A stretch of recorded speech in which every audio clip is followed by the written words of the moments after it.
वासुदेवाय। जय लक्ष्मी मैया की, श्री शिवाय नमस्तुभ्यम। आज विशेष पूर्णिमा है जिसे चैत्र पूर्णिमा और हनुमान जन्मोत्सव के स्वरूप में जाना जाता है। आज के दिन श्री सत्यनारायण व्रत कथा सुनना भाग्य की रेखाओं को प्रबल करता है, तो वही हम सभी जानेंगे। आरंभ करते हैं। जैसे कि यह कथा अपने आप में अद्भुत मानी जाती है। सत्यनारायण का व्रत प्रायः पूर्णमासी के दिन किया जाता है। इस दिन सत्यनारायण भगवान की कथा करवाई जाती है, सुनी और सुनाई जाती है। व्रत करने वाला पूर्णिमा या संक्रांति के दिन प्रातःकाल ही इस व्रत का संकल्प लेकर दिन भर निराहार रहे। शाम के समय में श्रद्धा पूर्वक श्री गणेश जी, गौरी मैया, वरुण देवता, भगवान विष्णु आदि देवताओं के पूजन की तैयारी करें।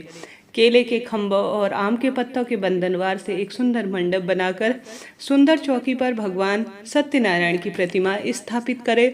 पास ही कलश, गणेश जी और नवग्रह भी स्थापित करें तथा पुष्प जल हाथ में लेकर नारायण का ध्यान करें। यज्ञोपवीत पुष्प धूप नैवेद्य से युक्त होकर स्तुति करें। हे भगवान, मैंने श्रद्धापूर्वक फल जब आदि सब आपको समर्पित किया है, इसे स्वीकार कीजिए और मेरा आपको बारंबार नमस्कार और प्रणाम है।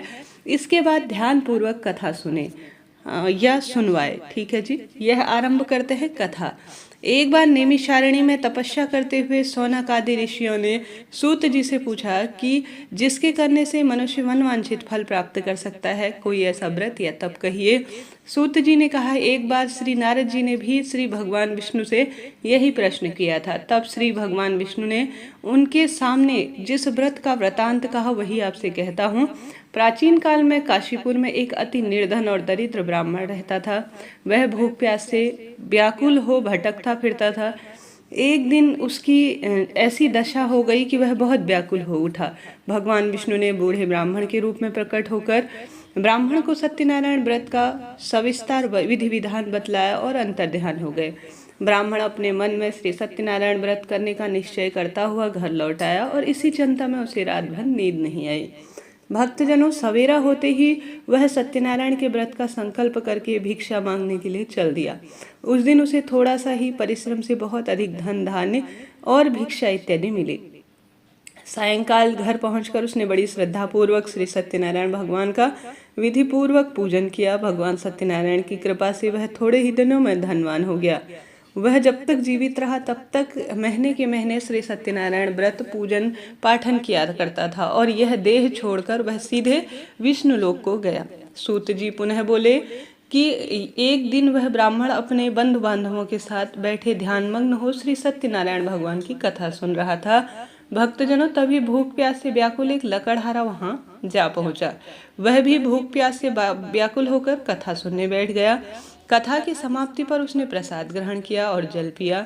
फिर उसने ब्राह्मण से इस कथा के बारे में पूछा तो उन्होंने बतलाया कि सत्यनारायण जी का व्रत है जो कि मनवांछित फल देने वाला हो। पहले मैं बहुत दरिद्र था, इस व्रत के प्रभाव से ही मुझे यह सब प्राप्त हुआ है। यह सुन लकड़हारा बड़ा प्रसन्न हुआ। मन ही मन सत्यनारायण व्रत और भगवान जी के पूजन का निश्चय करने लगा।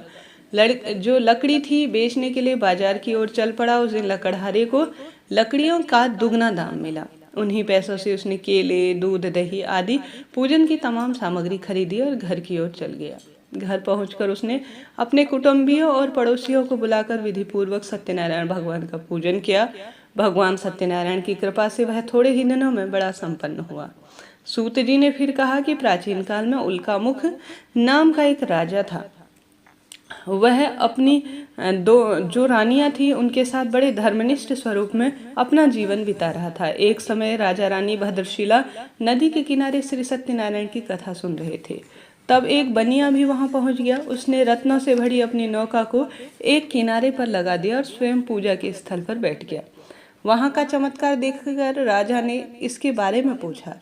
राजा ने बताया कि हम भगवान विष्णु का पूजन कर रहे हैं। यह व्रत सभी कामनाओं को पूर्ण करने वाला है। राजा के वचन सुन और प्रसाद पाकर बनिया अपने घर की ओर चल गया। वह पहुंचकर अपनी पत्नी को सारा वृतांत बताया और कहा कि मैं भी संकल्प लेकर संतान होने के लिए व्रत करूंगा। उसकी पत्नी का नाम लीलावती था। भक्तजनों, सत्यदेव की कृपा से कुछ ही दिनों में रानी गर्भवती हुई और 10 महीने पर उसे कन्या को जन्म दिया। कन्या का नाम गलावती रखा गया और वह चंद्रमा की कलाओं से नित्य दिन प्रतिदिन बढ़ने लगी और जो है बहुत सुंदर स्वरूप में होने लगी। एक दिन अवसर पाकर लीलावती ने अपने पति को सत्यदेव व्रत की याद दिलाई तो उसने कहा कन्या का विवाह हो जाए उस समय करूंगा। यह कहकर बनिया अपने कारोबार में लग गया। जब कन्या विवाह के योग्य हुई तो उसने दूतों को खोजकर कहा कि कंचनपुर नगर में एक बनिए का सुंदर और गुणवान बालक है, क्यों ना उसके साथ विवाह कर दिया जाए। फिर भी विवाह इत्यादि संपन्न हुआ, परंतु बनिया सत्यनारायण व्रत कथा नहीं करवा पाया। इससे श्री सत्यनारायण भगवान अप्रसन्न हो गए। भक्तजनों, कुछ ही दिनों बाद बनिए अपने दामाद को लेकर समुद्र के किनारे रत्नापुर में व्यापार करने गया। एक दिन रत्नापुर के राजा चंद्रकेतु के खजाने से चोरों ने बहुत धन चुरा लिया। राजा ने सिपाही चोरों का पीछा करने लगे। चोरों ने जब देखा कि सिपाहियों से बचना कठिन है तो उन्होंने राजकोष से चुराए हुए घर जो धन था उसे जो है फेंक दिया और उस स्थान पर फेंका जहाँ पर बनिए का डेरा था। सिपाही चोरों को ढूंढते हुए उसी जगह पहुंच गए और दोनों बनिए को चोर समझकर पकड़ लिया। राजा ने दोनों बनिए को जेल में डालने का आदेश दिया और धन कोष में जमा करा दिया। भक्तजनों, श्री सत्यदेव के कोप से लीलावती और कलावती भी बड़े दुख के दिन काट रही थी। भक्तजनों, एक दिन कलावती भूख प्यास से व्याकुल होकर एक मंदिर चली गई। वहां सत्यनारायण भगवान की कथा हो रही थी। वहीं बैठकर उसने पूरी कथा सुनी, प्रसाद लिया। रात होने पर घर आई। माता के देरी होने के कारण वह जो है पूछने लगी तो माता ने सब बात बताई। उसकी बात सुनकर लीलावती को अपने पति की भूली बात याद आ गई कि उन्होंने भी सत्यनारायण का व्रत का जो है संकल्प लिया था। उसने अपने बंधु बांधवों को बुलाकर श्रद्धापूर्वक कथा सुनी और विनम्र भाव से जो है भगवान की प्रार्थना की कि मेरे पति ने जो संकल्प लिया है वह आपका व्रत नहीं कर पाए हैं, अतः उन्हें क्षमा करें। अब कृपा करके उनका अपराध क्षमा करें। यह प्रार्थना कर लीलावती जो है बहुत अधिक आंखों में आंसू लाने लगी। इस तरह प्रार्थना सुनकर श्री सत्यनारायण भगवान प्रसन्न हो गए। उसी रात में श्री सत्यदेव ने राजा चंद्रकेतु को स्वप्न में दर्शन दिया और कहा कि प्रातःकाल होते ही दोनों बनियों को जेल से छोड़ दो और उनका धन भी लौटा दो, वरना पुत्र पौत्र समेत अपना राज्य खो दोगे, अर्थात नष्ट हो जाएगा। इतना कहकर सत्यदेव तो अंतर्ध्यान हो गए और राजा ने भी सवेरा होते ही दोनों बनियों को मुक्ति का आदेश दिया और साथ ही उनका सारा धन भी लौटा दिया और सम्मान पूर्वक उन्हें विदा किया। दोनों बनिए आनंदित होकर अपनी नौका लेकर घर की ओर चल पड़े। तब श्री सत्यनारायण भगवान सन्यासी के वेश में समीप आए और बोले कि तुम्हारी नौका में क्या है। बनिए ने हंसते हुए उत्तर दिया कि नौका में तो लता पत्रों के सिवाय कुछ भी नहीं है। यह सुनकर दंडी स्वामी ने कहा कि तुम्हारा वचन सत्य हो। स्वामी के चले जाने पर बनिए ने देखा कि नौका हल्की होकर ऊपर उठ रही है। उसे बड़ा कौतूहल हुआ। यह देखकर वह बेहोश होकर गिर पड़ा, किंतु दामाद ने कहा कि इस प्रकार घबराने से तो काम नहीं चलेगा। यह सब उन्हीं स्वामी की करामात है, चलकर उनसे प्रार्थना की जाए तो फिर पहले जैसा हो जाए। दामाद की बात मानकर बनिया स्वामी के पास पहुंचकर उनके चरणों में गिर पड़ा और बार बार उनसे क्षमा मांगने लगा। भक्तजनों, उनकी विनीत प्रार्थना से भगवान ने प्रसन्न होकर उन्हें मनवांछित फल दिया और स्वयं उसी जगह अंतर्ध्यान हो गए। बनिए ने नाव के पास जाकर देखा तो वह नाव पहले जैसी धन धान्य से भरपूर है। तब उन्होंने वहीं पर श्री सत्यनारायण भगवान की पूजा की, कथा इत्यादि सुनी और भगवान से भूल चूक के लिए क्षमा प्रार्थी होते हुए घर की ओर चल दिए। भक्तजनों, अपने नगर के समीप पहुंचकर बनिए ने लीलावती के पास अपने आने का समाचार भेजा। लीलावती उस समय श्री सत्यनारायण की कथा सुन रही थी। अपनी पुत्री के साथ जो है कलावती ने विशेष रूप से कहा कि तुम्हारे पति और पिता दोनों आ गए हैं और उनके स्वागत के लिए मैं चलती हूँ। तुम भी प्रसाद लेकर शीघ्र ही नदी के तट पर आ जाना। कलावती प्रसन्नता के कारण इतनी विमुग्ध हो गई कि वह कथा का प्रसाद लेना ही भूल गई और तुरंत ही नदी के तट की ओर दौड़ पड़ी। वह ज्यों ही नदी के किनारे पहुंची त्यों ही उसके पति समेत नौका डूब गई। यह देखकर बनिया हाहाकार कर कर छाती पीटने लगा। लीलावती भी दामाद के शोक में विलाप करती और कलावती अपने पति के खड़ाऊ लेकर सती होने के लिए उद्यत हो गई। भक्तजनों, तभी आकाशवाणी की हुई कि हे वणिक, तेरी कन्या सत्यनारायण के प्रसाद का निरादर करके पति से मिलने के लिए आतुर होकर दौड़ी आई है।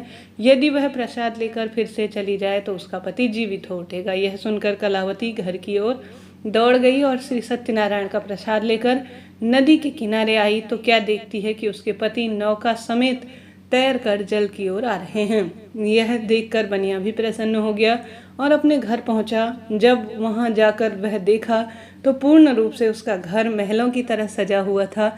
घर में किसी चीज़ की कमी नहीं थी। तब से श्री सत्यनारायण का व्रत करता और जीवन पर्यंत यह व्रत करता रहा तथा श्रद्धापूर्वक व्रत की कथा भी सुनता।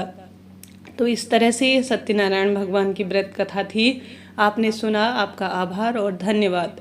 आप सभी भी कमेंट्स में जय श्री हरि विष्णु, जय श्री सत्यनारायण भगवान जरूर से लिखिएगा। इससे पहले पूर्णमासी की जो व्रत कथा है, चैत्र पूर्णमासी हनुमान जन्मोत्सव से संबंधित, वह वीडियो प्रसारित किया गया है, कृपया उसे भी जरूर से देखिएगा।